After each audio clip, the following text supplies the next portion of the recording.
Veux-tu danser avec moi?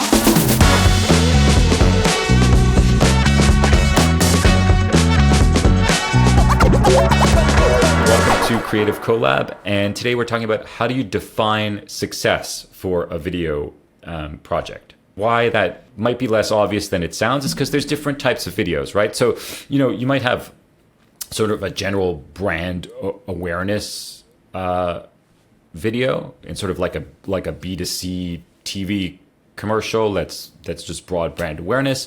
On the other extreme, you might have like a D2C, a direct to consumer thing on social, where the call to action is like, click this link and you can just put your credit card number right in there and buy. So that's got a different success metric. And you might have, let's say, a B2B video, which could be somewhere in between. It's somewhere midpoint in the sales funnel. And to me, the question is just, okay, someone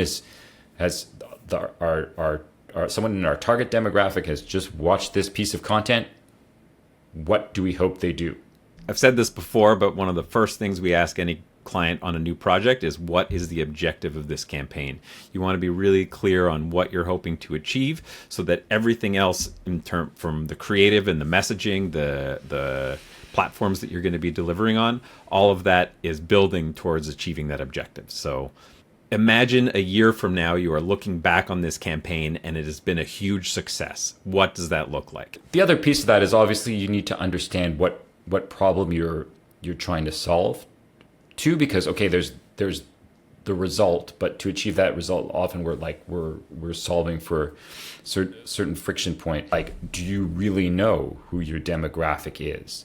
Do you really understand your friction points of where in your sales funnel you are losing them? Because there's a lot of instinct and intuition that has to go into making the spot, right? There's too many micro decisions to A/B test and to use data to fully produce the spot. Like at the end, if you're testing like 3 different calls to action, there's just so many decisions that have already been taken, right? If the messaging is up until that call to action is wrong, or it's aimed at the wrong demographic, just seeing which is the most effective call to action to the wrong demographic is not going to help you really where you need to go. Definitely. I think that how much data or information that your client has about their customers and about their sales process can inform the type of video that they should be making. We worked with a client recently that originally came to us wanting to put all of their marketing budget into a large TV campaign, but it was the first real marketing that they had done.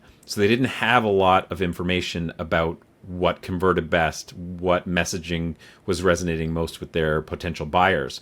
And so what we actually suggested was to start with a series of smaller videos to test different messaging. So I think that data doesn't have to be, again, people sometimes want like stats and figures, which you can get from social, but anecdotal is okay as long as it's sort of like collected, meaning that let's say it's a B2B type thing, and a lot of salespeople are coming back. We're like, okay, we keep getting this friction point where we're explaining this, but the clients don't fully understand how the product works, and we feel like we're losing people there.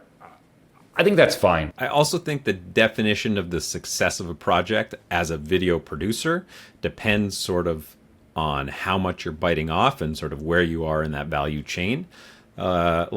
Starting in my earlier days as a video production company, the marketing director would say, my boss loved it. And that's like all the success that we needed from a project. But at some point that becomes a bit frustrating, because ultimately we want to be helping with, moving the needle in terms of business objectives. And so as we're moving into this new role more as a video agency, where we're getting more involved in the strategy, then we can start looking at more in-depth testing and KPIs. And then on the other side, we want to move the needle, but there's things that clients need to do to make sure that happens. And we've seen it where we've been part of tremendous successes where, millions of views and huge shifts in pre-sales. And I take pride in that we delivered a communication of the messaging that converted the audience that was there. But getting the audience to that piece of content, the client has to think of. And I think that's also important in their planning when they're defining success is, do you have a PR strategy? Have you spent there a social strategy, a community strategy? And you can extrapolate that to whatever industry to make sure the eyeballs are getting to the content so that the content has the chance to convert them if you actually want the needle to move. Yeah, that's the tricky thing because video plays one small part of a much bigger marketing ecosystem. So making an amazing video, if nobody sees it, isn't going to have the impact that you want. One last point that I have is about looping in your production partner for the outcomes.